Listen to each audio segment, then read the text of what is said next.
Welcome, welcome, welcome. You know what? How are you doing? How are you doing, everybody? That's okay. Technical things do happen, but listen, welcome to another episode of the Coach Love Show. You know what? We talk about everything here, and we definitely get deep. I won't disappoint, and we're going to get deep tonight.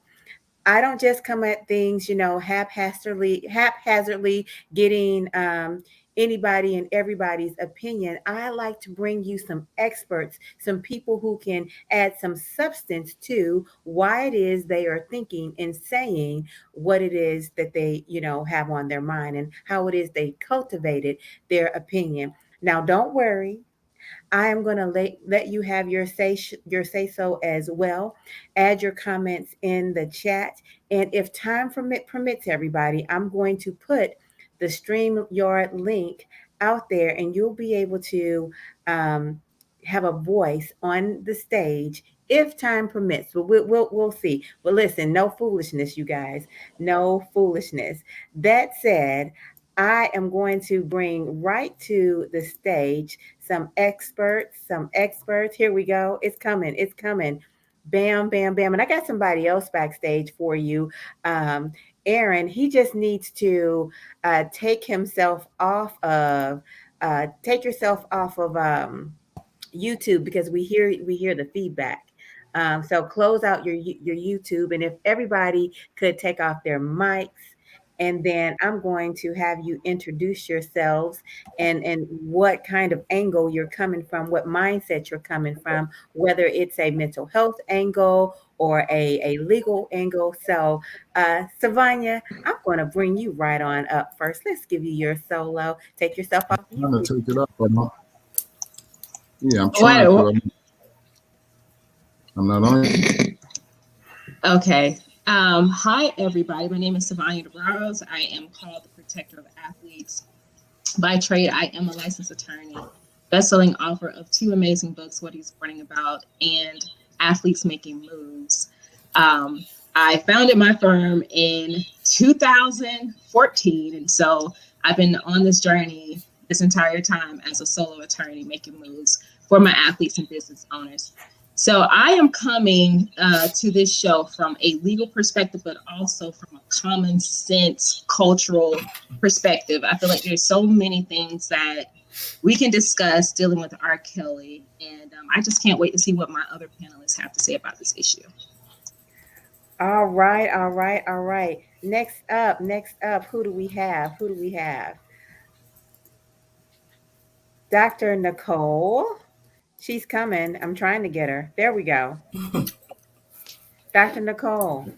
Hello, everyone. I am Dr. Nicole Arcadie. I am a mental wellness expert. I have been in the field of behavioral and social sciences for over 20 years now. I'm really big on mental health because that is my field of expertise. I have written two fast-selling books, Cage No More, You Hold the Keys to Unlock Your Joy and Happiness, and Self-Affirming Inspirational Quotes, Develop a Can-Do Attitude. And so I will be taking it from the perspective of mental health. Excellent. Excellent. Here we go. Here we go. All right, Reddit, give it to us. My name is Reddit Hudson. I currently work in the St. Louis Circuit Attorney's Office in our diversion program for St. Louis Circuit Attorney Kimberly Gardner, who's one of the most progressive circuit attorneys in America. The diversion program is something that is focused on giving people a second opportunity, particularly when we look at mass incarceration in our community being what it is. We understand that we have to remake our criminal justice system, due in no small part to the systemic racism at the foundation of it. So that's my day job. I'm also a co-founder of the National Coalition of Law Enforcement Officers for Justice Reform and Accountability, who have collectively across the country with others who come from the community and who are currently or formerly in law enforcement out to remake the system again for the very same reasons, to undo systemic racism at the root of our process. So I'm coming at this, though, from the perspective of just a man in the community. I've talked about it all day on various panels with various brothers and sisters and what the need for us is when it comes to protecting Black women. It can't be overstated. Amazing. I love it. I love it. Okay, last but certainly not least, trust me, he's going to bring it tonight. Aaron Witt, how are Hey, you coming at this? What angle? well, I'm Aaron Witt, and I'm a licensed therapist, and I work with children between the ages of, well, children and adults between the ages of 16 and 24. And currently, we're developing a program where I work at Covenant House in St. Louis, Missouri, for victims of sex trafficking and trafficking. So I'm going to come at it from an angle, a professional perspective of mental health. From a perspective of dealing with trafficking and what all of that entails. And I'm excited. I'm ready to get started, and I'm ready to see what we can do about getting things done in a way to where we can kind of get things to kind of subside when it comes to those types of things in our community. So. You know what? I noticed when you like the things. What is this? Is it rape? Is it molestation? Is it manipulation? What is it that we are dealing with here? It sounds like all the above. And I'm not Yeah. an attorney, Yes. but I'm it not. sounds like all of the above. And, I can be more satisfied that the brother was convicted. And yeah, here we talked about this angle earlier in the day. I get it that our system has a double standard and that there's an instinctive response in our community to point out, well, what about, a Jeffrey Weinstein or whatever the hell his name was? Harvey Weinstein. Yeah, you know what I'm talking about. Harvey He Weinstein. got killed. They murdered in prison because he had all the information about all the girls that those powerful white people were raping and subjecting them. Yeah. I get it.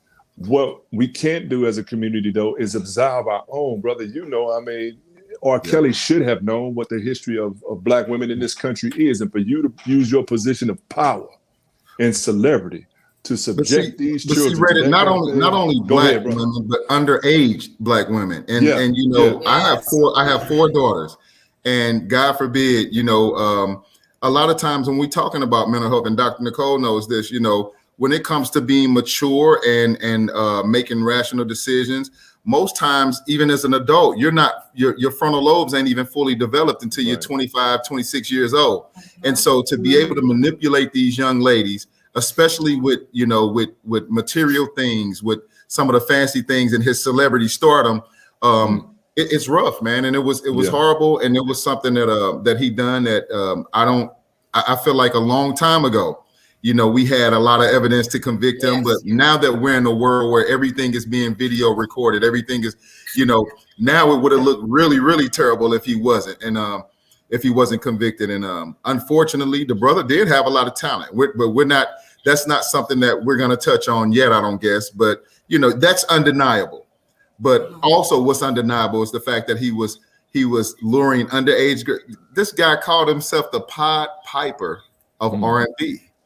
What the hell is we all know the story behind the Pied Piper, and that was a subliminal that, that was a cocky ass subliminal, right.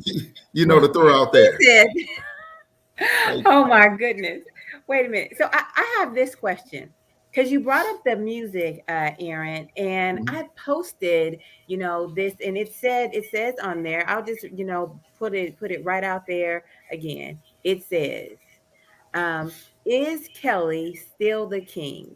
He was known as the king of R&B, whether it was self-proclaimed or other people crowned him that.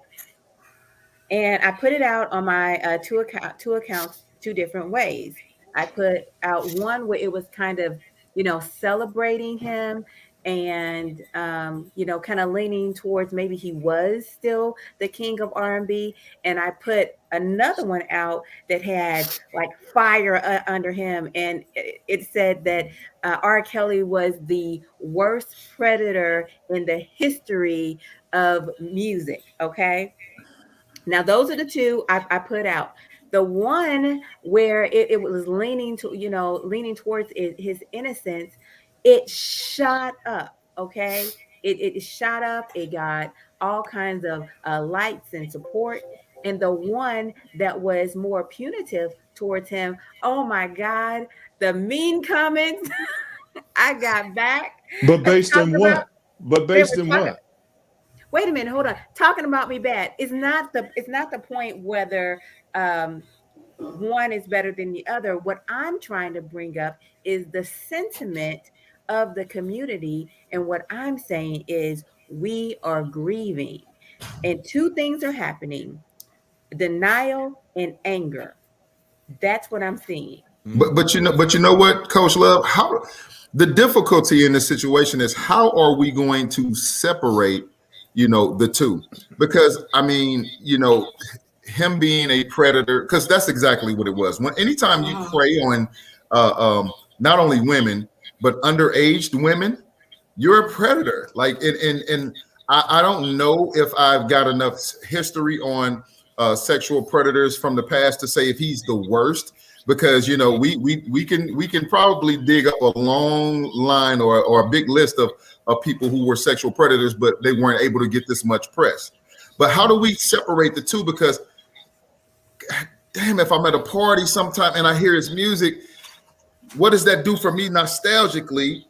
How do I right then and there separate what I used to feel when that music was on in certain eras that were parts and times of my life, to what's happened over the course of time that's got him convicted on, all these racketeering and sex trafficking and sexual predator charges. So I think that's going to be the biggest challenge for us in the community, as you speak on, him being, is he still the king of R&B? How do we come up with a way to dethrone that? Is it dethronable? That's the biggest question here. And how do we separate those two? Hey, can I speak from a legal perspective somewhat on that question? Because when you are committing crimes in the back scene and you're building this persona based on you being so-called the king, your brand is built on that same persona, right? And so technically when, like, let's use the guy Harvey Weinstein, how do you pronounce it? Weinstein, right? No, let's get his name right. Let's please get his name right. Yeah, Harvey Weinstein. Harvey Weinstein. Yeah. Predator Supreme. Predator Supreme. I mean, huge name in entertainment, movie world, right? And people would not have thought, oh my gosh, someone that has so much to lose would be doing these things. But people do those things when they feel like they have enough power and they can control what other people do. So you have created not only a brand, but a persona based on your conduct. And when it all comes out, everything crashes together. So I don't really know if you can separate the two. Ask yourself today, if you were to do something that was against the brand that you were creating with the customers or the clients that you were serving, would they still buy your services or products if they found whatever that information is out, right? And so I think that's going to be a hard thing to try and separate. Well, you guys bring up a good point. And I would say that, yes, people can separate it. It's called cognitive dissonance. Right? So when you have those two warring beliefs that go against one another, you come up with a way to justify. Well, I mean, but his music is banging. I've heard people say, we know I wouldn't leave him with my kid, but his music be bumping. I mean, I literally heard people say those kind of statements. And so it's a way that people are able to still listen to his music or see him in a certain kind of view, and deny, unfortunately, what he has done, kind of a thing. I had the conversation with my 15-year-old son today. We were talking about it. And so I was just, going over to see what his perspective was. And he said, well, Mom, I can still appreciate music, even though the person may have done something different. He said, that doesn't take away from them being great at the music they do. He was talking about a different artist. And so I'm like, well, let's talk a little bit more about this. And so I'm going, let's look at the morals and let's look behind how can you still support? Because if you're saying you still like his music, you're in essence supporting him and his brand. He was like, well, no, there's a difference. I can still like his music and say he's a great artist and a great musician, regardless. And I'm not looking at what he's done outside of his music. So I guess it could be, and I'm just, when he's a younger person. So how they may be for him to be 15 and give that perspective, he is your child, because he sounds very like a very intelligent young man. Because what 15-year-old can come up with that type of perspective, right? And that's pretty correct. Because it's not like I'm gonna go out and stream his music, and it's bigger than us, right? So when we talk about his brand, if I'm somewhere and I'm not even gonna lie, if I'm at Auntie house and we vibing out and she end up putting on Step in the Name of Love, it's like, what do I do? Do I feel conflicted? Do I be like, damn, I don't want to step right now, or I don't want to bob my head, or do I plug my ear? So, those are the types of things that it's like, you want to look at it and discuss. But also, when I first talked about, nostalgia, sometimes even though he's done what he's done, there are times that are marked in your life by music, by movies, by, certain things. And it's like, man, do I neglect the way that I felt back then because of what's going on with him, based on the nostalgia of the music that's being, replayed whenever I hear it? Because when I hear it, I'm not really thinking about him. I'll tell you, more or less, when I hear Aaliyah, I think of him more and be like, damn, man, she was so talented. And then this goon, things like that. But if I hear his music, I'm thinking about, man, when I was in high school, woo, baby girl, stuff like that. So it is hard. And your son, that was a pretty good perspective. Is he coming on the show next? No. Can I ask a question real quick? Because I had a question about a point that was made earlier. I'm curious now, based on the conversation as it's unfolding. When you put that kind of straw poll out there, where one was more in support of him at this point in time, the other one more critical, I guess, and you said you got more negative response from the critical piece, was that negative response based in a continued support for the art? Or was it based in support for the person? Because one of the things that I've seen and we've seen, we worship our celebrities. We give our celebrities passes. We have to get away from. We have to get away from because I know you. Because we all know you. Because I'm gonna give you a pass with this child that you molested. No, brother, no. You can be as talented as you want to be. You got to go to prison for that crime. And the other part. Go ahead, sister. Go ahead. No, I was going to say, I think from a cultural standpoint, I think the community is so confused, which is why people can't make their individual decisions on whether they support this or can listen to his music or not. It's because the community at large, how many of us think to ourselves, oh my God, please don't let it be a black. You know what I'm saying? Please don't let it be a sister. But this is not something that I feel like we can turn blindly to. We just can't. And if your conscience tell you that this is not anything I should listen to, then you don't listen to it. If you have a different feeling, then that's your prerogative. But for me, I personally can't. I'm like the perfect person who will boycott anything. Give me a reason to boycott. I'm boycotting. But Savannah, but you say consciously, but what about subconsciously? Of course, consciously, I'm not about to, go to a playlist and play some of his music right now, especially knowing, like I said, it's very touchy to me because I'm very close to my girls. And like I said, God forbid, like someone, especially to underage, like you literally pinpointed, taking advantage of these young ladies. Well, I watched the special. I don't know how true a lot of this stuff is, but I'm sure there was a lot of truth to it. This guy was hanging out at McDonald's. This guy married a 15-year-old girl. This guy continuously, he sought out that demographic. So that's something very sickening about that when you talk about seeking out a certain demographic, especially when you're going to take advantage of them based on the things that you have. It's not like, and not with the things that you have, but for a desire, just a sick desire, And I'll be honest with you, even the adults that were.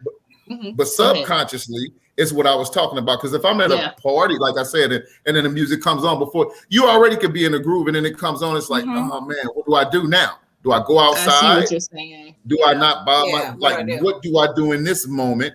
To show solidarity with the the people people who the victims of this horrific crime, you know, or do I be like, oh man, well, I'm gonna step real quick, but I'm gonna have to tell DJ don't play no more R. Kelly songs, you know.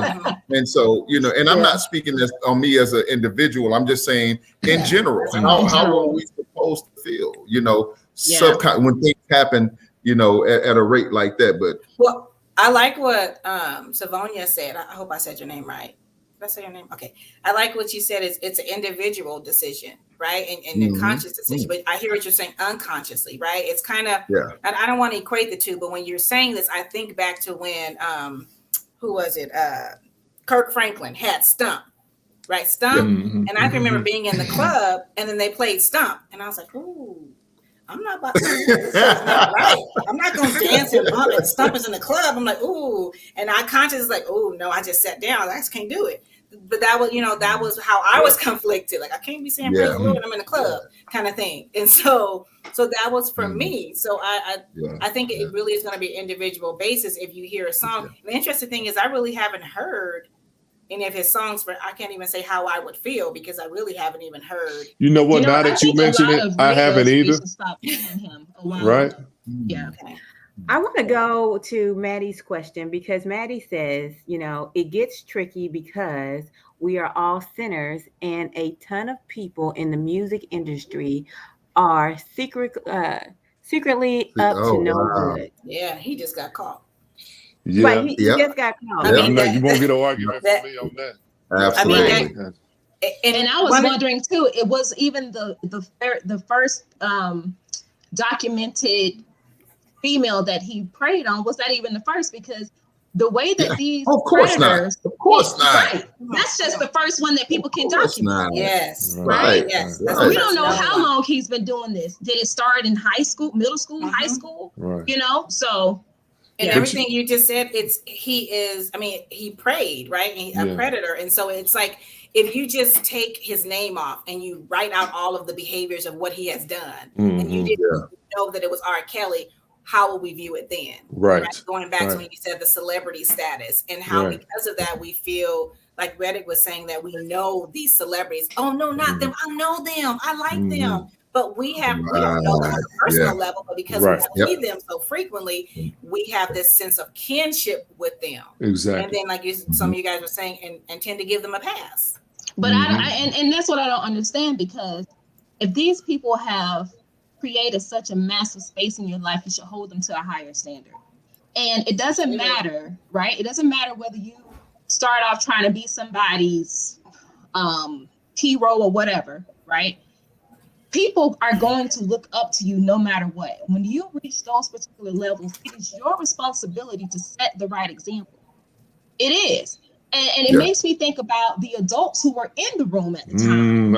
Where keep going. Right, who was aiding and abetting this man to prey on our children. There we go. Great segue. Great segue. Because you know what? I wanted to bring that up. A lot of times when I look at, like, when a news feed comes across, especially on like things like Google or YouTube, I'm like obsessed with comments. Because I love to know what people are thinking. I love to know their perspective.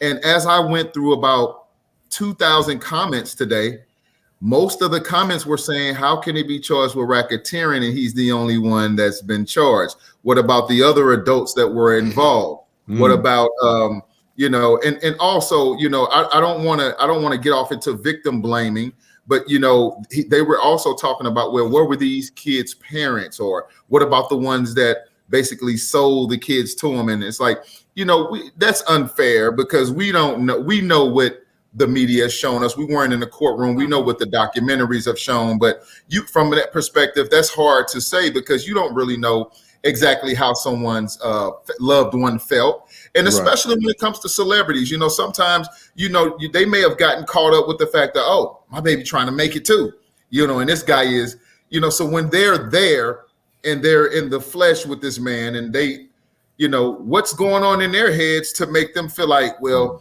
this is their opportunity, so it's a lot of things that we can look at and say that we can make a lot of comments and we can say this and that, but at the end of the day, we don't want to get off into blaming victims, because these loved ones, you know, they're going through some things too. They're going through hard times, especially trying to reliving some of this through the trials, through the media, you know, through autobiographies, through everything that's going on. So it's it's a touchy subject for a lot of people involved, especially when it comes to mental health. And Dr. Nicole, you know, that's something right there that if we don't look at it from that perspective, it's easy to get off into subjectivity, how we feel about it, instead of really looking at it from a mental health perspective. Like, what are these people going through? What was the, go ahead. Yeah. No, I wanted to ask, I wanted to just touch on something you said, because I also worked in the field of social and behavioral science of child welfare, right, as a social worker. And so the thing I think of when we're talking about this is failure to protect. That's what I think of with the parents. These were children, and the parents failed to protect their children for whatever reasons, right? And child endangerment. Child endangerment, right? And what I'm thinking is, and we don't know, right? But there may have been something to gain on the back end of, like, I think someone said, what about all of these adults who were in the room? Why didn't they say anything? Well, because they had something to gain by, you know, continuing it, or something to lose if they spoke up. But that's just the thing that I think about, who was there, because I don't care, you know, a 13-year-old, 15-year-old may, you know, be fully developed or whatnot. They're still a minor. They're still, you know, underneath the law. And in the state of California, it's considered statutory rape. Right. And so who was there for the kids when this was going on? That question right there. We had a young brother from Morehouse College that comes on with a show we have here weekly. And he pointed out the fact that this also was an open secret, right? The whole time this was an open secret. So it really, you can't really escape on some level, a community indictment of everyone around, everybody who knew what was happening with these children. Everybody was complicit. It means that we have to become more intentional in protecting Black women and Black children. We have to be intentional about it, man. We can't ignore it. And I wonder, brother, you may wonder the same thing. We wondered out loud earlier today, if it was such an open secret, where was any of the men in these girls' lives? Stepfather, uncle, brother, cousin, somebody. How did R. Kelly come out of that unscathed? Honey, that could have been my over that time. How did he not only the men in their lives, not only the men in their lives, but the men that were in his camp, that were around him. That's you know, them too. Somebody, them you know, too. at the end of the day. I'm concerned because maybe they were also into the same kinds of things that he liked to be involved in. You know. And at one point, this guy was a mega star. Listen, not just a regular star, a mega star. We're talking hundreds of millions of dollars. And also, you got to think about the influence of being in Chicago too. What type of pool did he have with that money? What type of what was it that he was going? What was it that? How much pool did he have to make others around him, you know, hush up and not say anything? So it's a lot of things, like you said. It was an open secret. There could have been a lot of things involved, but at the end of the day, it doesn't make it right. And like my sister said earlier, no, the show is he still the king of R&B? Bro, your brand is damaged. It's over with. It's over with. No, I don't know if you ever heard that title for real, bro. That may be a generation thing right there. Basically, he was the pod. I don't think he ever had. I never recognized him as such. Yeah, but I'm a little older, so. Someone put in the comments that I was just reading that kind of screened across, saying, "What about, you know, the fact that he himself, R. Kelly, was a victim of childhood sexual abuse?" Yeah, so I don't know his history. Yeah, he was. I heard something about that in the documentary that they had. Yeah, and from what I understand, his abuser was dealt with in front of him physically. From what I understand, and yes, that factors in. That's one of the things that we're looking at in the office that I work in. We take an approach now that our initial question in terms of an offender is not what did you do, but what happened to you. Yes, what happened? You got. What happened to you? But in this case, brother, it's such a protracted pattern. At some point, there was no intervention, there was no self-recognition, there was no attempt to, I'm out of control, I'm doing something I know to be wrong. No, you concealed to the point that you could, even though it was overseas, and you kept it up over time. Where are the morals and ethics, especially us as men? Not only us as men, let's just be frank here, us as black men, because look, when you're a black man and you poor, you under a microscope. So when you're a black man and you become a millionaire, you're definitely under a microscope, and you have to hold yourself accountable, even if nobody else holds you accountable. And then when you get to the point, I don't want to hear all this crap about he wasn't educated, he couldn't read, he couldn't write, because at the end of the day, morals and ethics, you know what's right and what's wrong. And when he knew how he felt when he was molested as a child. I mean, come on, that's childhood trauma, but I want to address something. I don't want to skip over it too fast, right? Yes, there's information out there about him being an abused child, but one thing about the Black community and what we have to stop doing is sweeping that childhood trauma, sexual molestation, abuse under the rug. And like Mr. Reddit said that from his recollection, I guess his abuser was dealt with in a physical way. But in front of him. In front of him, but and how did that actually cause additional trauma to him, right? Which is one reason why he was so quiet and a predator in the way that he went and brought these girls in. So as a community, we need to learn about how we help our children to deal with trauma. Get them the help they need earlier on, because maybe this is something that we could have saved our girls from if we would have done something up front. So hold on. I want to jump in right here because this is the mindset that is popping up. And it says G, the person's name is G. Free R. Kelly only got charged because he is a Black man. And that is something that I believe Bill Cosby said also. And so to me, I see this as denial. It's a part of the G, I'm gonna be real with you, G. Go to sleep, G. Go to sleep. Because here's seriously. Because here's the thing. Therapeutically. No, we're about to, because it's very well documented that this man was a sexual predator dealing with underage teenage girls. Now, we're talking about why he got charged. No, he got charged because of his actions. All right. Now, if it was something, let's get into Bill Cosby just a little bit.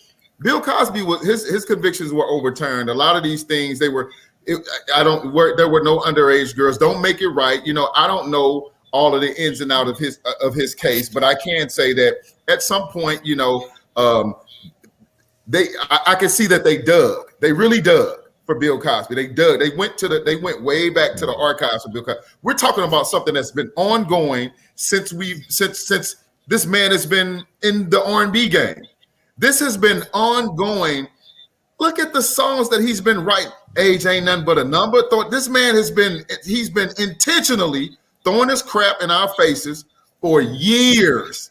Can I jump in there real quick? Going down ain't nothing but a thing, And you married this young 15-year-old girl. There are reports that this man was hanging out at McDonald's, getting soliciting underage girls.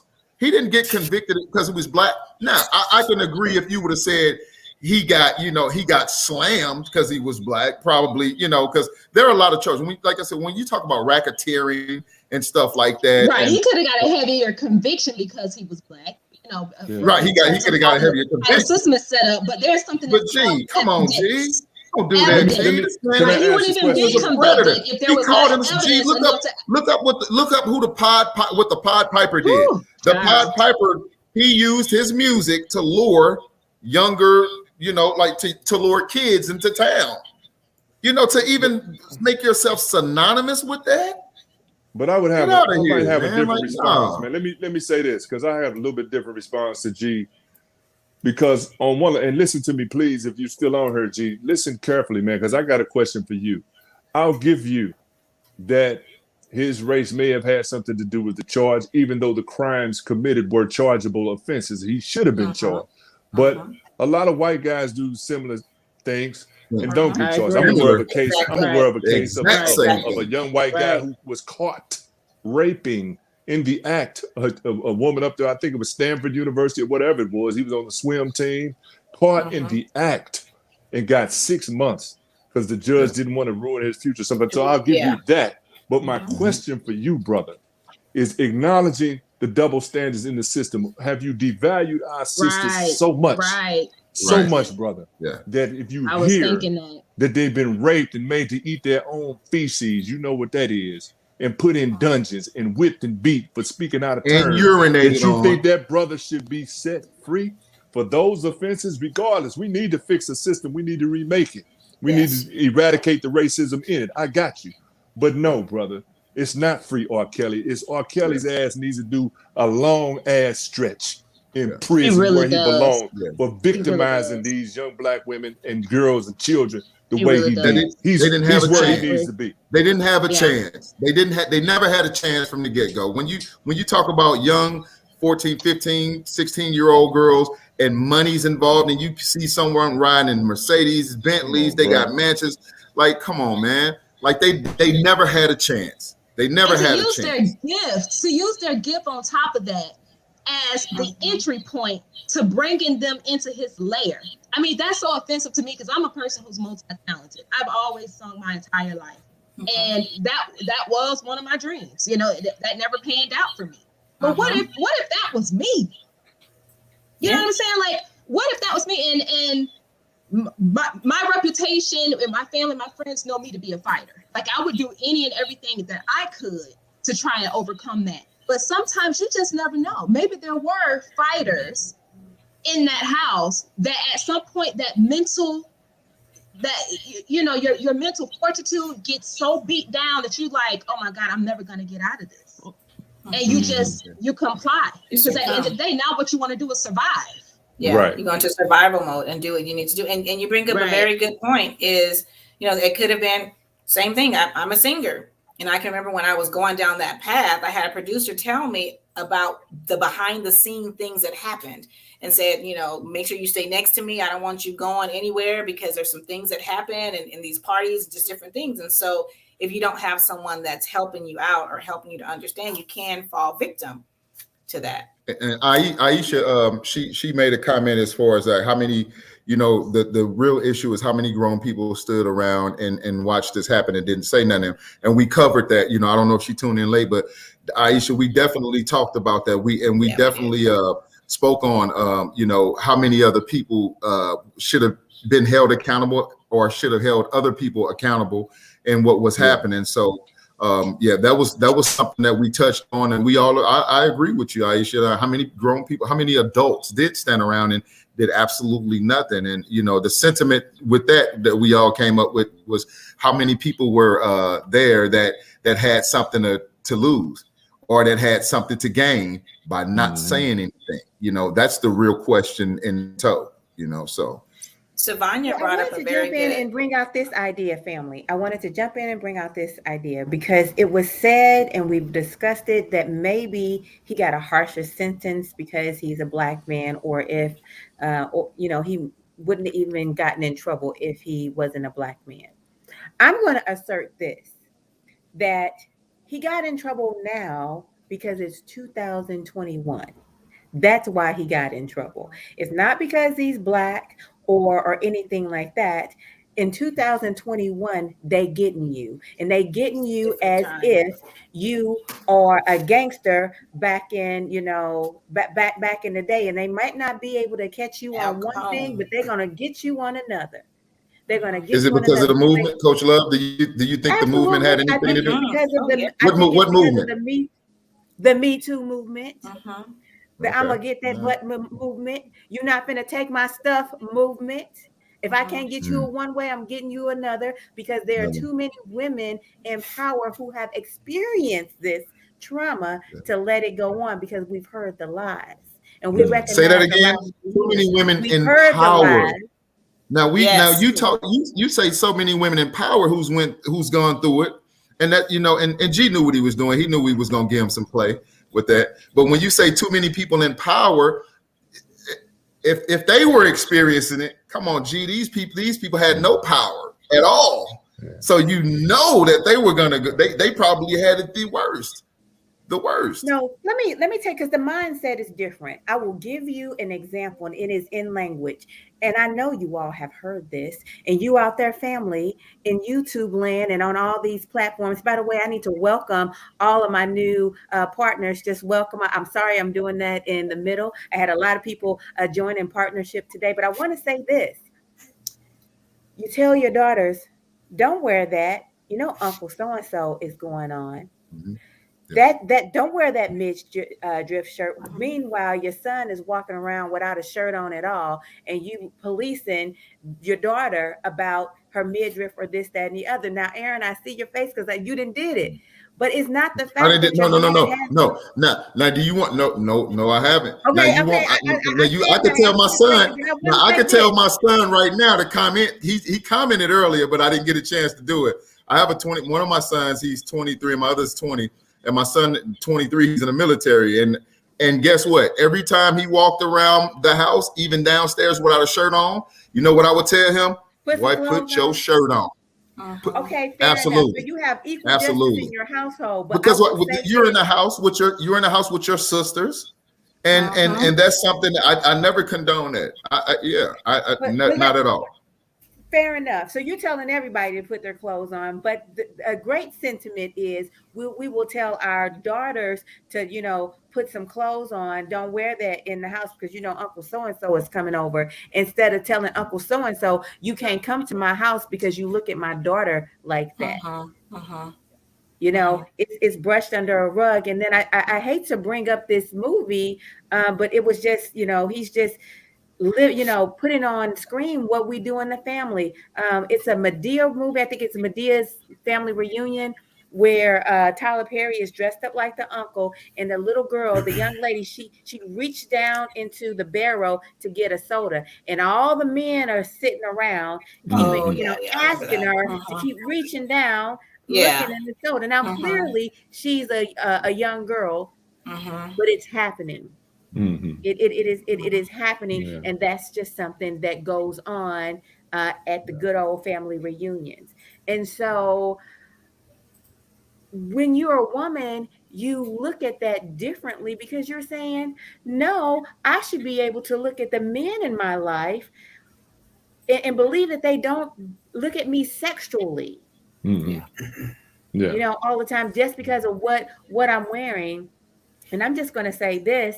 I remember being young, and when I was young, I wasn't allowed to shave my legs. But I remember men, even just walking down the street or sitting on the porch, neighbors and things of that nature, saying, "Ooh, look at you, young girl," or whatever. You got all that hair on your legs, and I didn't get it. I didn't get that they were making sexual comments. But I remember now. How often that was said to me and how inappropriate that was. Yeah. So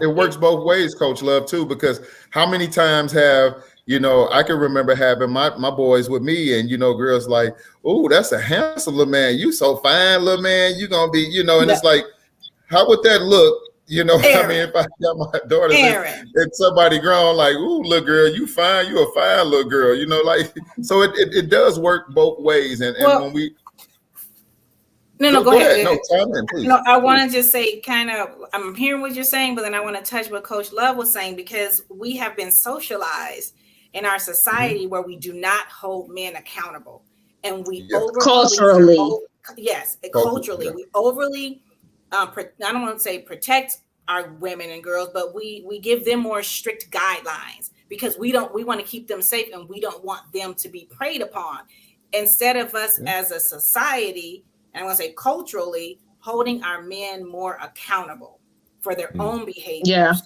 And to a higher standard, because the people tell you the truth, it don't matter what you got on. Okay? If a man wants to do anything to you or make a pass at you, they're gonna do that. I remember I think it was in high school. There was, I think it was shorts or something. I stopped wearing them. Okay. I just stopped wearing shorts. I never wanted to be in a position where I felt like I was disrespected by a guy or they approached me the wrong way.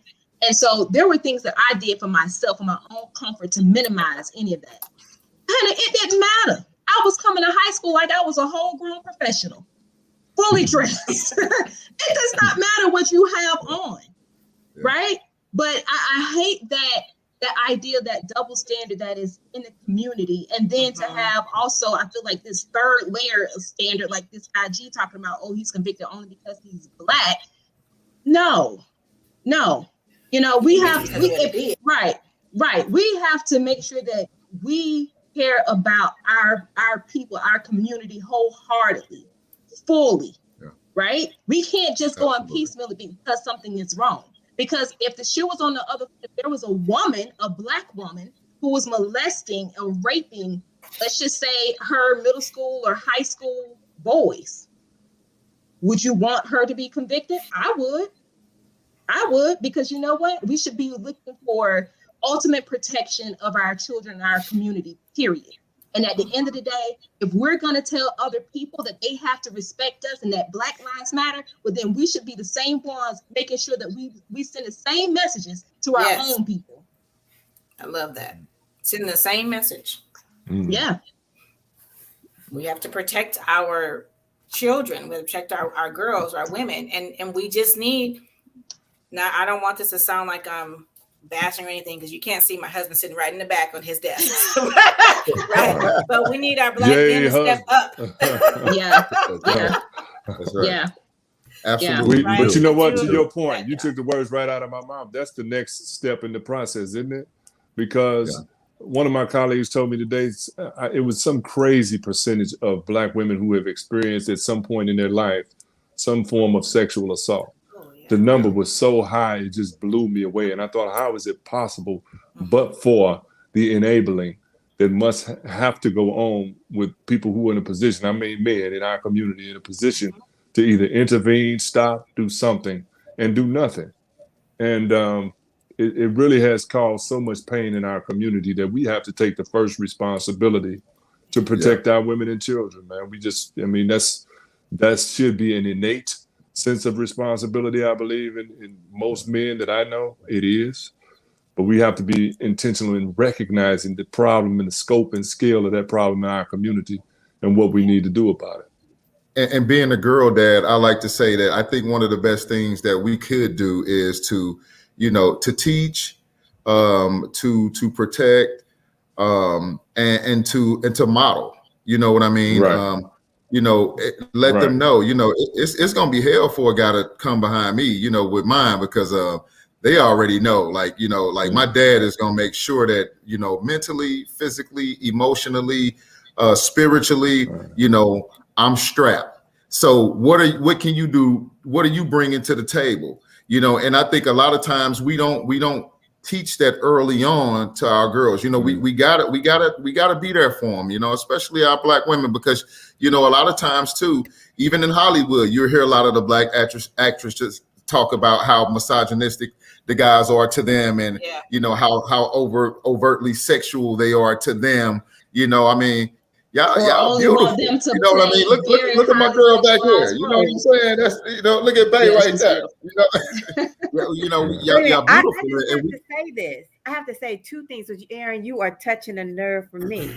Number one, I wonder very seriously if the girls even knew initially that they were being taken advantage of. Of course not. I would. How would they? They were children. I mean, when we talked about earlier, they don't have the ability. Now, scientifically, Dr. Nicole and I, we could speak. I know I could speak on, like I said, when you talk about frontal lobes being developed, they don't have the ability to rationalize or make rational decisions. Really, and that's human beings, not just women. That's human beings. Like, even my knucklehead and them sons, they're 20 something. They still ain't making rational decisions. My daughter's 22, 26. It's still going to take time to look at things and be like, damn, did I make the best decision? A 15, 14-year-old girl, their actions aren't guided by the rational decisions they're making. Their actions were guided by the fact that they were made promises. It was the system, what we call positive reinforcement. They were told they were going to get this. They were told they were going to get that, and so they looked at the reward system and was positively reinforced. Like, okay, yeah, I could go with that. They don't have the ability to know what cognitive dissonance is, and think about who he was too. Like you said, think about who he was. Hold on, let me ask that question differently. Okay. Halle Berry won an Oscar for what? What kind wasn't a sexual role? The role she had with Monster Ball or something. Monster's Ball. Yeah. Right. With the white man, a sexual role. Black women are hypersexualized. Right, and I'm not talking about necessarily with a white man. I'm talking about believing that sexuality is something that makes you a high value person, a high value woman. You know, no shade to Cardi B, Nicki Minaj, or anybody, what's the Kim Kardashian or anybody else. But when you believe in your mind that your sexuality is currency, then the way you think about that trade becomes very different. So it's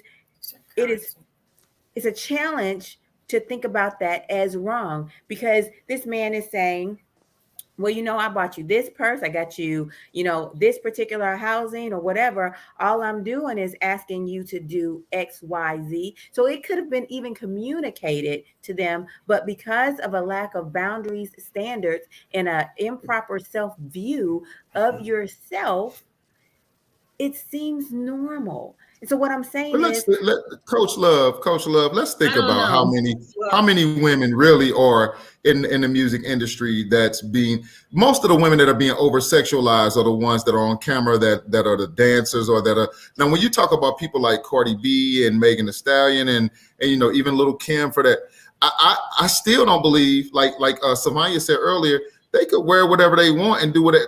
To me, I think they're empowering. I don't think that I think it's satire. I think that they're doing it overtly to say, okay, you talking about it?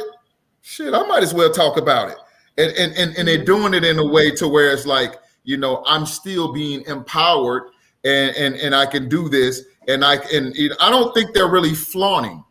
I think it's satire. Let me be clear. Number one, I'm not saying that they're wrong for doing it. There's no shade, no. Oh no, yeah, I know. I didn't take it as that. I do believe they have it.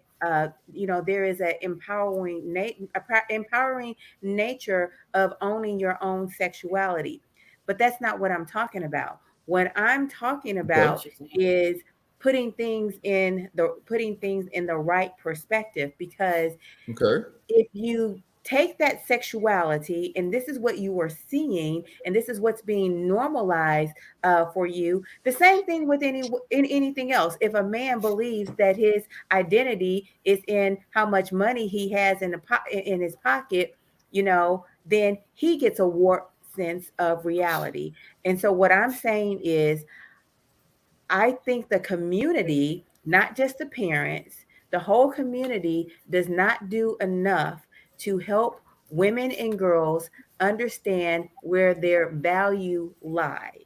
I agree with that statement. And can I throw a flip side to that? Because I agree with what you just said too. But one of the most succinct summaries that was given to me when we talk about how we teach our daughters to, you know, dress or behave to avoid that approach or whatever, we also, the other side of that is, why don't we teach our sons not to sexually assault these girls out there, man? Teach our men not to rape women. That's part of the equation too, and that's where we can get more active in conversations that we have with each other and the people under our influence. Yeah, and we have to start. I agree with all of what you're saying, and I hate to keep going back into just looking at the history, but if we just look at just the history as far as how Black women have been hypersexualized in the media and just in general. And so that's just how, if we go back even to slavery, right? And then we move forward, and there hasn't been anyone to protect us, and how we have been, oh, she has this nice butt, or she has this, and everything they've done has been more demeaning, and it's just been looking at us in a sexual manner to hold us in that piece. I've had, you know, I have a friend who, she's biracial, and she married a white man, and he looks like your all-American next door guy. You would never think that he would marry a Black woman. And so the comments that he would receive from people just on an airplane, because he traveled a lot, would be, you know, and they would show pictures of, you know, a black woman is like, how did they say? A black woman is like a commodity. A nice car you like to ride, but not like a Ford that you bring home to your mom kind of thing.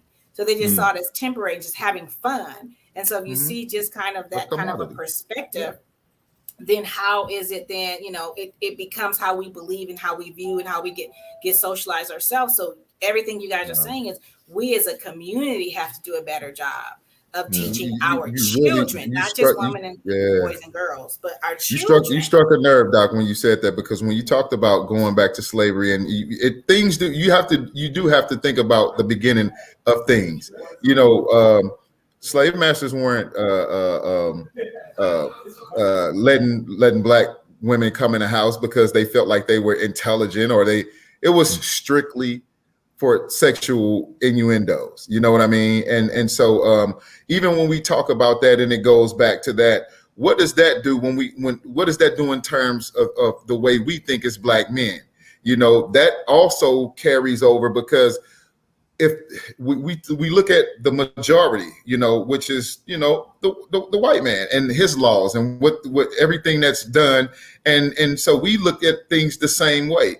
And, you know, I think that at some point we do that. You know, being younger, and, you know, I think at some point I've probably even been guilty of just saying like, damn, you know, I sure would love to, you know, but at some point you have to catch yourself and you have to say, well, look, I can't keep doing my sisters like this. I can't. That's not what it's about. You know, what are we doing as far as making sure we have a relationship and then we can get together on an intellectual level instead of making it just sexual. And I want to address one thing that one of your viewers said. Aranya asked, do we think Aaliyah knew, and was she mature enough? At the end of the day, Aaliyah was 15 years old. So there's no way that even if she did know, if a 15-year-old girl was attracted to me, there's no way that I would entertain that. So whether she got a conscience, that's why. Yeah. So you know, in terms of, you know, Aaliyah, I don't want to get to the point to make it seem like, you know, whether she knew or not was the subject matter, because it doesn't. Because I don't want to get into victim blaming, because she was a victim. At the end of the day, she was a victim. She was a victim. I think that is I think he's making Aranya, she's making a wonderful point, and I'm gonna tell you why. Because that's how so many people have gotten around the disgust of the situation. And even when you're marrying a woman of age, what's the term? Oh, I finally made an honest woman out of you. Oh my God. I mean, that's the old country rhetoric that's just like, oh my God. You know what? I made an honest man. Exactly. It might be old country rhetoric, but it is still the sentiment that is running through the veins of culture today. You know, that is the red meat that is in the culture. And if you want to make something right, so supposedly, what do they do? You marry the woman, even though you're about to do all kinds of trifling foolishness surrounded within your marriage. You marry her. And so we can, I was Coach Love, when this comment came up. Coach Love, we can go back to our grandparents, great grandparents, because we know that there are plenty of times back in the days. I think my grandma might have been 15 and she married my granddad and he was 20, you know, things like that. But it also, like I said, when we talked about earlier, you know, how we're looked at, you know, when it comes to even the slave owners, you know, we had to get out of this idea of just being so misogynistic that, you know, that's the motivation behind us, you know, wanting to be with a woman or wanting to deal with a woman. And but R. Kelly is so much different. We can keep talking about, you know, this, that, and the other. This man preyed on that demographic. And I don't think that we should continue to forget about that's exactly what it was all about. It wasn't like, oh my God, I met somebody, fell in love, because hell, at the end of the day, my grandma and granddad, they stayed together 60-something years. Wow. You know, but when we talk about some, and I don't know if it's right or not, because, you know, at the end of the day, what we're talking about here is R. Kelly and the things that he's done, patterns, behaviors. When we talk about mental health, we talk about different things like that. This man had a pattern. He had a specific behavior, and it resulted in where he's at right now. And that's locked up possibly for the rest of his life. And he didn't take accountability then. He's going to take accountability now. You know what worries me? I had a hard stop at 9:30. I'm sorry, I'm going to have to check out. But I really enjoyed the discussion with all of you. I appreciate your time and insights. Same and I'm hoping that your viewers and listeners got something from it. Yeah. Excellent. Man, excellent. Likewise, Reddit, man. Yeah, appreciate man. Good to meet you, brother. It's good connecting with you. And at some point, man, maybe we can link up at some point, but we'll holler. All right. All right. Enjoy your peace. Enjoy the rest of your night. I'll catch you later. All right. Thank you. All right. Now, actually joining the panel, I have Dr. Griffith Hunt, and she is just deeply involved in sex trafficking. She is very well researched in this. And so I'm happy that her voice is, coming to the stage. And so I just want to talk a little bit about your perspective. We talked earlier, so go ahead and take yourself off mute, please. Go ahead and share with us your initial thoughts on this case. Well, thank you so much. And hello, everyone. It is indeed a honor to be here with all of you. I tend to say that, having a conversation like this is having courageous conversation. And how we honor courageous conversation is by implementing action plans. And so before we can implement, of course, action plans, we need to discuss just what you were just mentioning. What are my thoughts? My thoughts as a, trauma psychologist and an individual who works every day with what I call thrivers. We don't call them, victims, because for those who work with individuals that have been involved in sex trafficking, you'll get to realize that they don't want to be known. They don't want their identity to be attached as just a victim.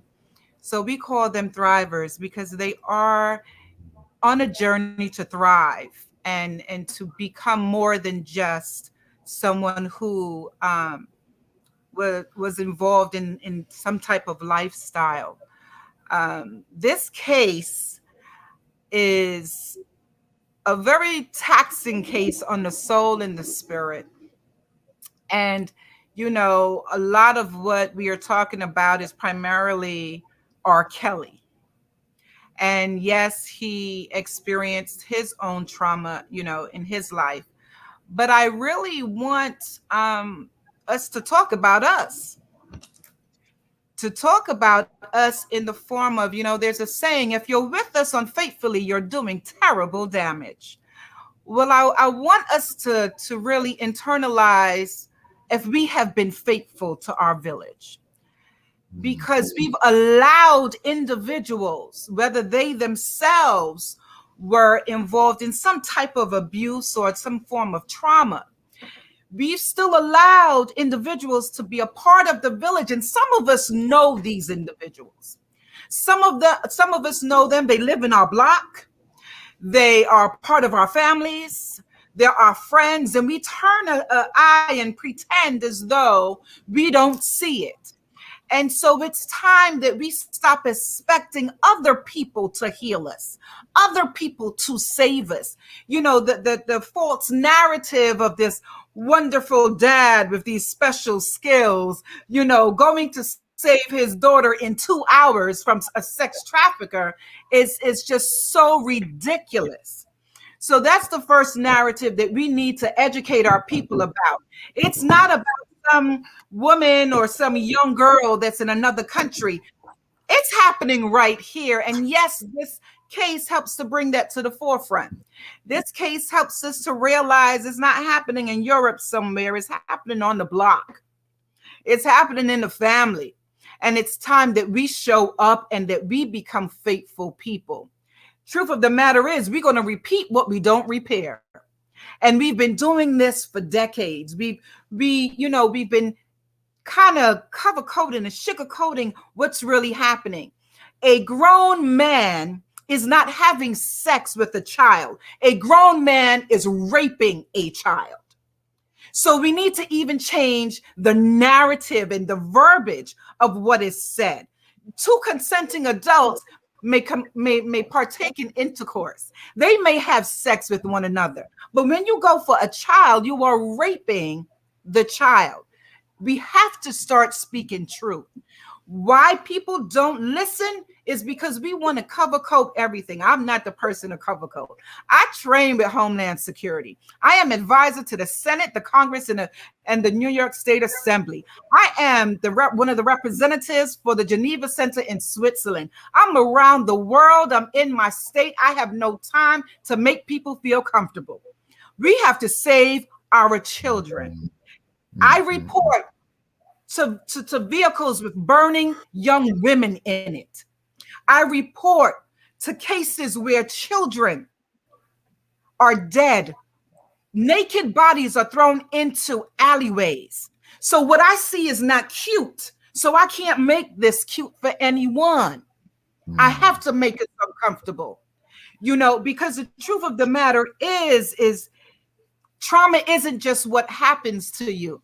It's what happens inside of you as a result of what has happened to you. So when we look at it from a broader spectrum, we start to see, wait a minute. Wait, what are we doing? What messages are we sending? I don't stand for sending the message that, it's just isolated cases. No, it's not. We just have not spoken about it in its rightful manner. We have not brought it to the forefront the way we need to. It's not happening over there. It's happening right here. And we can't glorify some and condone others. Just because you have money don't make you the king. And we need to see that. I've been a part of watching, affluent white men get arrested. Police officers, judges, doctors, social workers, teachers. I'm a part of myself and my colleagues, after seeing what happens in our state, we lobbied for about 5 to 6 years. And finally, we were able to get the governor to make a law. It's called the End Child Sex Trafficking Law. It was written into law in New York City in 2018. We have to start being champions. If you're looking for somebody else to save our children, you're in trouble. The person that saved the children is the person who looks in the mirror every morning. That's the individuals who have to save our children. I just have to pause because you said so much, and it was like, whoo. We just had to. I took it all in too. Thank you. Wow. You can feel her passion. Amazing. That was amazing. That was. You know what? I don't want to be a panelist anymore. I just want to be a viewer. That was amazing. I'm sitting here like, wow. I'm hoping my girls are watching. Like, I know they're watching. Like, take that in. Like, that was amazing. Like seriously. Look, Oprah would say, "Here's one tweet. Look, you said a lot of things, but here's a tweetable moment. We will relive what we don't repair." Yes. We repeat what we don't repair. Yeah, I wrote that one down. What we don't repair, which is the same sentiment about history, right? History comes repeats of over and over and over, because we never take a moment to stop and reflect on what worked and what did not work. Exactly. Okay. That's right. And then Savannah, this is actually what she wrote in the private chat, and I just had to get it out there. So can you jump off from this point, Savannah, and take us down the road? Yeah. So first off, I just got to say welcome to the panel, Doc. It's a pleasure to have you here. And it's right on time because before you came in, I'm like, dang, I wish there was a psychologist here. But listen, you know I had to put it all together. You know I had to put it all together. I said we were going to have a rich panel, and I meant we were going to have a rich panel. You brought it. You know, when you were speaking, you dredged up something for me, and I had totally forgot about this. One of my assignments in high school was on, we all had to do a report about something. I chose sex trafficking. So even at that point, it showed my advocacy for girls and just people in general. But before you jumped on, I was thinking about the after effects, the ricochet moments of the abuse that these girls suffer from being, and I know you don't want to call them victims, but being victimized by a predator and for however long.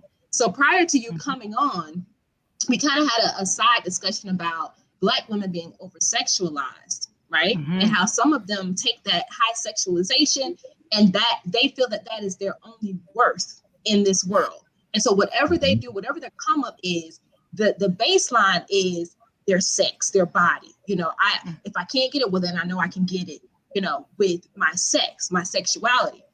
So my question is, what are the issues, the mental, the spiritual, the psychological issues that are coming up for these girls who finally escape these predators? And how are they able to turn their lives around in the real world so that they don't technically go down that road of where now they are over-sexualizing themselves because maybe that's the way that they were able to cope when they were held captive? You know, and that's a great question, and I thank you for framing it the way that you did, because in all honesty, we have been able to rescue beautiful women, some of which were trafficked at the age of 11. And so by the time we got to them, they're now 21. Oh, wow. So they've never graduated. Some have never graduated from school. They don't know what opening up a bank account looks like. They don't know their social security numbers. They have not been to the doctor. Some have come back with illnesses, diseases.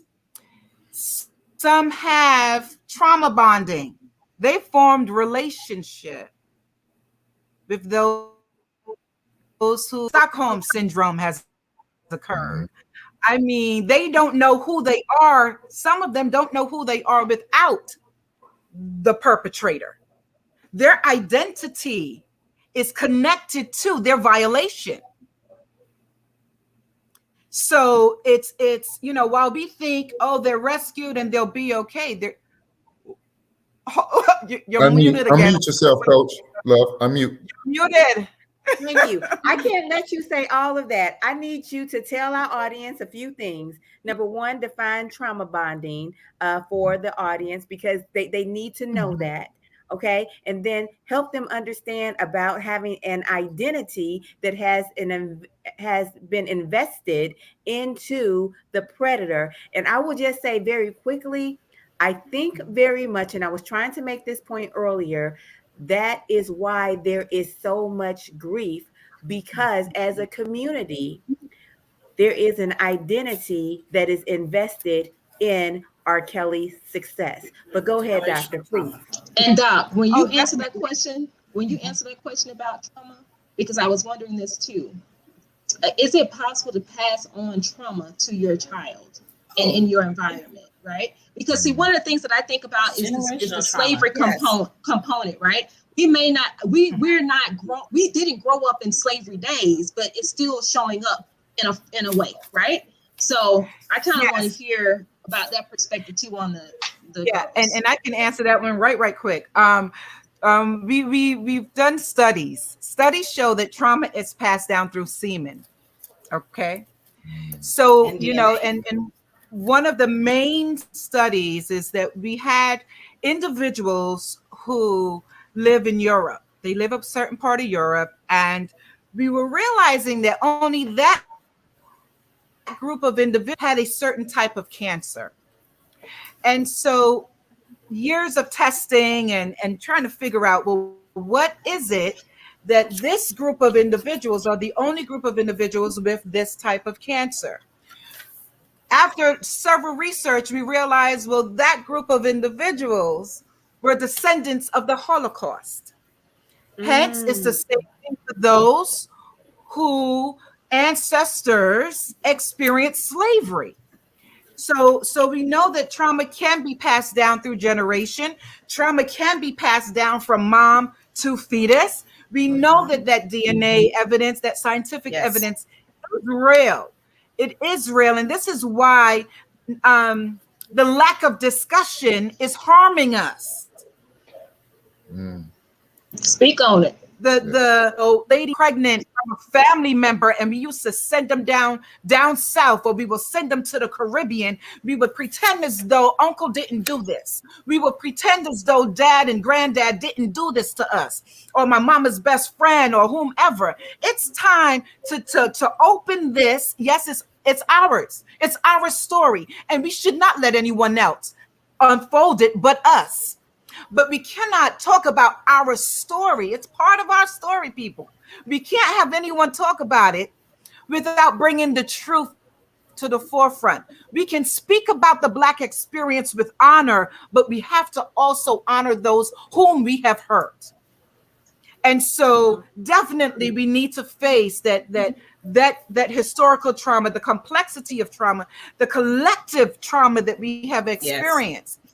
Now, when we speak about that trauma bonding, we're talking about that narcissistic, behavior and that emotional abuse. We're an individual, we're talking about the brain, and I love to talk about the brain. I'm a professor, so I'm not going to go all, into making this seem as though it's a classroom. But we have to understand that physiologically, spiritually, psychologically, our emotions, everything plays a role when it comes to trauma, connectedness, and our response, even our expectation. There's an expectation, I used to be over 60 schools. That placed me over 59,000 households. And I can't tell you how many times I reported to neighborhoods where the mom was the groomer.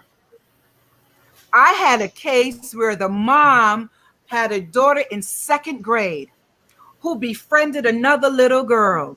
And the mom said, well, why don't you invite her over for a sleepover? And so they, mom's just thinking, hey, our 2 little girls connected. This is wonderful. The little girl went to the sleepover. And for months, that other mom was grooming this girl into becoming an individual African. So if we're thinking that it's only men, I just want to dispel that story today. I want you to understand that women are traffickers as well. I want us to know that. I don't want us I cannot leave this conversation with you thinking anything that's not the truth. Truth is, it can be anyone. What does the perpetrator look like? The perpetrator look like us. Who really buys the bodies? Because as long as they're bodies, you are going to have trafficking. Because what's the difference between a body and a drug? You can only sell drugs once. If you sell it, back in my day, we used to say nickel bag or a dime for you, whatever. So so nickel bag, if you can only sell a little bag of weed or what have you once. A little bag of crack, you sell that once. A body you can sell hundreds of times. Over and over again. Yeah, I'm so glad you said that. Women. Yeah. Young women. Somebody saying something?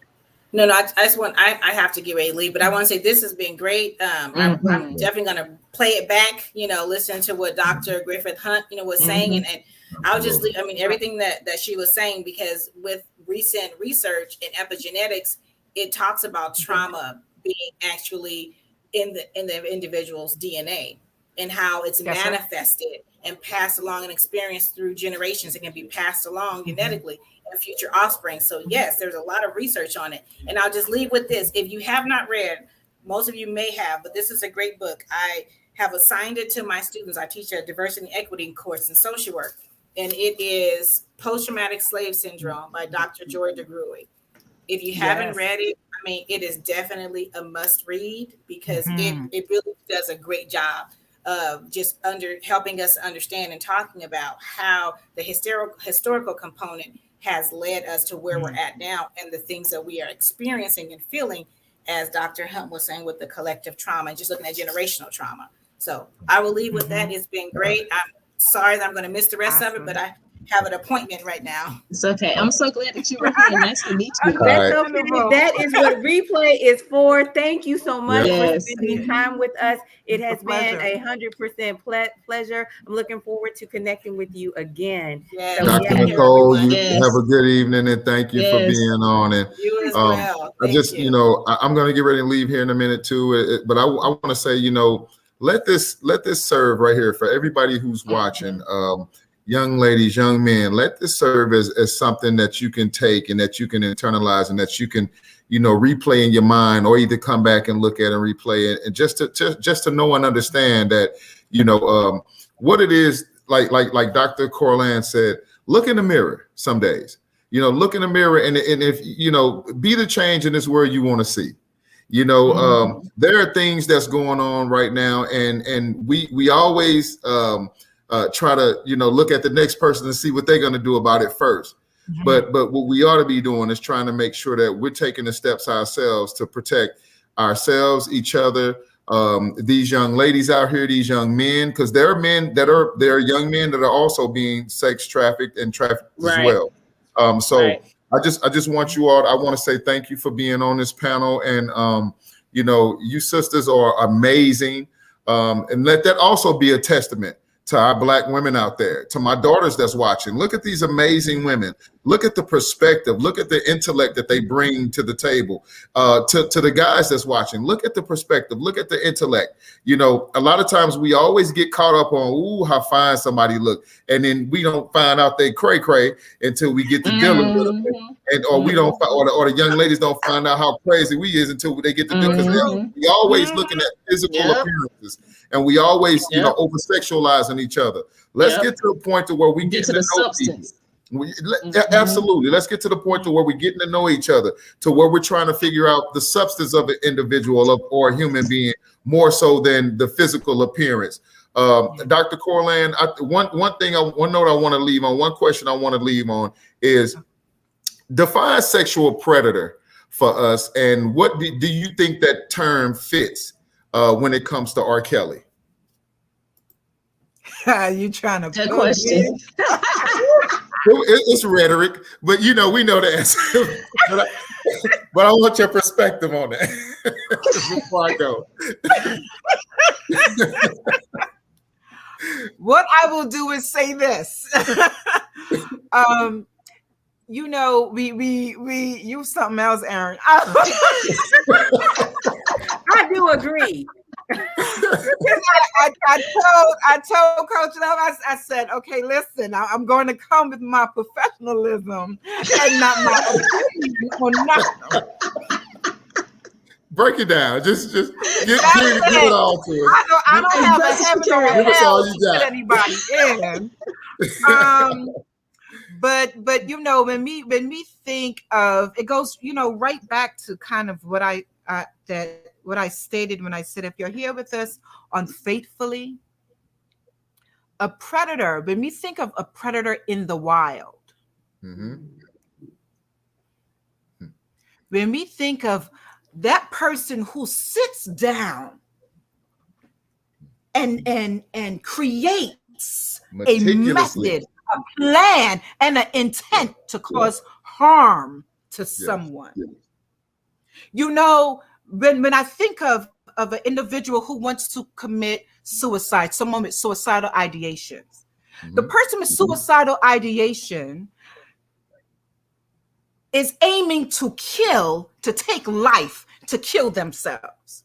Homicidal ideations is a person wants to kill someone else.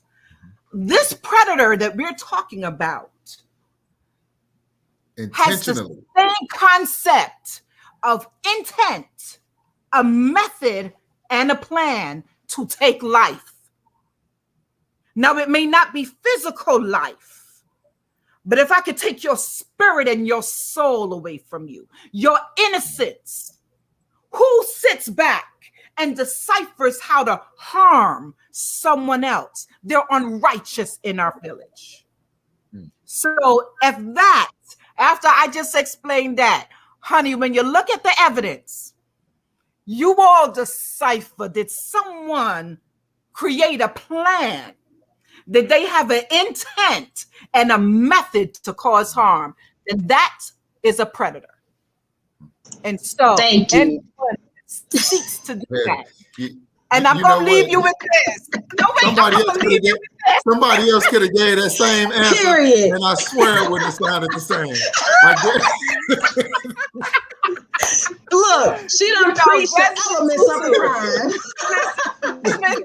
Desmond Tutu once said, my humanity is bound up in your humanity, for we can only be human together. So anytime someone seeks to bring harm to humanity, they are indeed a predator. So that is my opinion, my brother. And I will leave it right there. Hey, Dr. Coral, Coach Love, Savannah, all love. Nice to meet you, all love. All love. I appreciate you, sisters. Hey, I'm gonna leave some contact information in the box, and I appreciate you having me on. Thank you, and I'm available.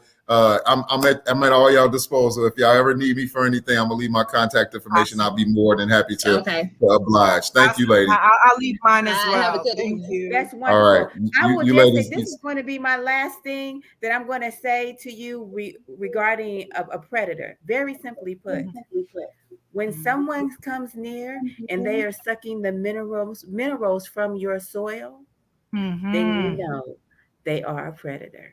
Very simple. Indeed. Hey, blessings, sisters. Blessings. All right. Bye-bye for now. Bye-bye for now. Thank you for coming. I appreciate you. I want to say something before we wrap up, because this entire time, and I think Dr. Griffith Hunt brought up something about some of these women grooming these girls, these babies, right? And throughout this show, like, I just been thinking of how I used to get so upset with my mom because she wouldn't let us go anywhere. It felt like we always were home, right?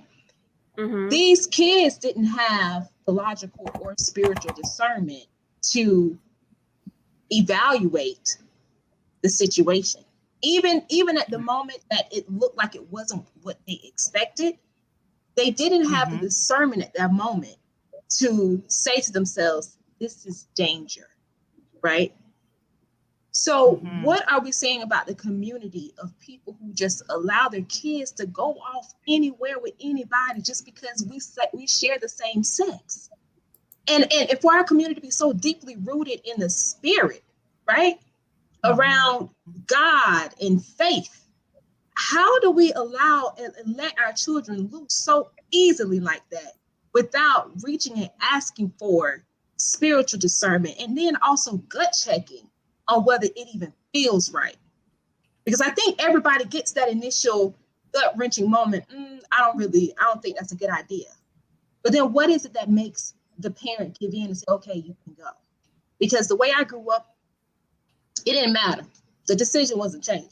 Period. Point blank. Don't ask me anymore. Right. So I want to know you guys' opinion on that. You know, it's interesting when, you know, I go back to the village, because for us, we grew up hearing that. I personally, I didn't do sleepovers, you know, and in turn, I did not have my children do sleepovers, but I personally didn't do sleepovers because I'm the baby. I had 3 older sisters, and you know, we just, to this day, we rock with each other. You know, we're cool. And so even though we had external friends, inside was safe, and I was comfortable just, you know, I had friends, but I just, you know, grew up that way. However, I will say this, coming from being molested as a child and remembering the trauma that I experienced, I did not allow my children to go to sleepovers. Mm. You know, it wasn't, you know, that, and the person who sought to do my spirit harm was family. So it wasn't even at, you know, so and so's house. It was one of my uncles. So he was family. And that's why I bring those conversations to the forefront. Let's start being honest about what's going on. The problem is, however, going back to that question that you posed, we always say, you know, it takes a village. But if the village is unlearned, if the village does not know about trauma, if the village refuses to learn and protect, then I don't want that village. I'm not a part of that village. So, you know, it's one thing to say, well, we all need to do better. How do we get there? Right. What does better look like? It's important for us to know, what does better look like? What, you know, and that's why I said, having this courageous conversation that Coach Love brought to the forefront is amazing, because this is where it starts. But how do we honor? We honor now by creating action plans for our communities as stakeholders. And when we create those action plans, now we have to turn around and honor the action plan with implementation. So we need the state to come to the table and say, we see the science, we see the statistics, we know the truth. We don't need a superstar to hurt individuals to know that the atrocities are occurring in our communities. We know they're occurring. Some of us, it happened too. Others heard about it. Others just talked about it. Others tried to come in and intervene and bring a place of safety. But it's time that we really have these conversations and implement action plans. What do we need to do? How do we educate? You know, I wrote a curriculum on human trafficking with my colleagues. That curriculum is being taught here in New York State as we speak, so that we can teach the young ladies and the young men, this is what look out for this. These are signs when it's unsafe. But on top of that, it's important that these young people know who to go to that will provide a place of safety. That when they see something happen to them, especially our young boys, because we've rescued young boys, when they say that something has happened, listen. And know that when some person experienced trauma, they may not remember every single component of the event. That's what trauma does. But it does not mean that it did not occur. So things like that, we have to start doing. And it starts just here with this conversation for us to bring healing to our land and to our people. Yes. I am thankful. I am thankful for everyone that has joined us tonight and everyone who has been a part of the panel, just because of the richness and the depth that has been here. I'm going to say this. This was a start of a conversation, and it is about so much more than R. Kelly. Guests, family out in the audience, I'm going to get you some more of this. I'm going to get you some more of this conversation, because this conversation needs to be had. We need to talk about not just intimate partner abuse, but we need to talk about abuse, misuse, inappropriate boundaries within our communities, within our families. You know, the silence of violence. You know, the silence is violence. You talked about how the mother was grooming for someone else in the household, or better yet, how I really want to get a panel together where we talk about how sometimes one child is being molested and the other child is being praised. We need to talk about how this happens and the different dynamics that comes along with sexual abuse and how it happens. That's deep. So, yeah. So we're That's gonna deep. listen. We're gonna put a pause point on it now, but we're not stopping. The conversation will still go on. I appreciate all of you so much. Do you guys have a last word? Do you have a last sentence that you want to share? True, I think Dr. Griffin summed it up. Bring healing to our land and our people. But you know what? I'll say this. When you see something is wrong, you need to say something. Be an advocate. Find your voice. There's nobody that can advocate for you better than you. You know what you've experienced. You know what you've gone through. Find your power and stand in it. Stand in it wholeheartedly. Speak up for yourself. Advocate for yourself. And I believe that would give you more courage and confidence to come out, you know, and then you can also go into the world to help other people find their healing and find their power. So if you see something, say something, but definitely make sure that you take care of yourself, because if you don't take care of yourself, it's impossible to help or even take care of somebody else. That's a beautiful last word. If you see something, say something. Thank you so much, family. Bye-bye for now. Have a great evening.